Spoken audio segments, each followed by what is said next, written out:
এই যে আমাদের কুসুমকলি হোমস্টের বাড়ির পেছনের দিকের যে মানে কি বলো জঙ্গলের ভিউটা সেইটা দেখুন। আর এই যে বর্ষার মধ্যে বৃষ্টি পড়ছে, আমাদের যে একটা নতুন রুম হয়েছে এই যে বিল্ডিংটা, তো এই বিল্ডিংটার বারান্দাটাতে বসে আপনারা সমস্ত ভিউটা উপভোগ করতে পারবেন। ওই যে দূরে দেখা যাচ্ছে মানে গাছের ডগার উপরে, খুব বেশি এটা পরিষ্কার বোঝা যাচ্ছে না কারণ কুয়াশায় ঢাকা, মানে বৃষ্টি হচ্ছে ভালোই, ওই জন্য মাঠাগুরু পাহাড়ের ভিউটা দেখা যাচ্ছে না। দিনের বেলাতে অবশ্যই আপনাদেরকে ক্লিয়ার করে দেখাবো।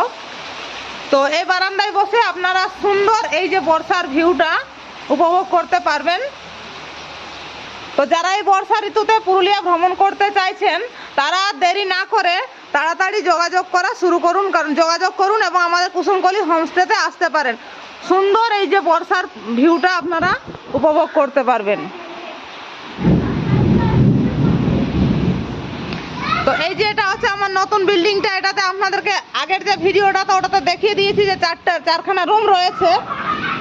তো যাই হোক, আমার বর্তমান আগে ছিল 4খানা রুম, ওই যে ওইটা হচ্ছে মাটির রুম, ওইখানে 2খানা রুম, আর এই যে এইখানে রয়েছে 2খানা রুম, আর আমার এই বিল্ডিং এর মধ্যেও রয়েছে 4খানা রুম, এই যে 1 2 3 4খানা রুম।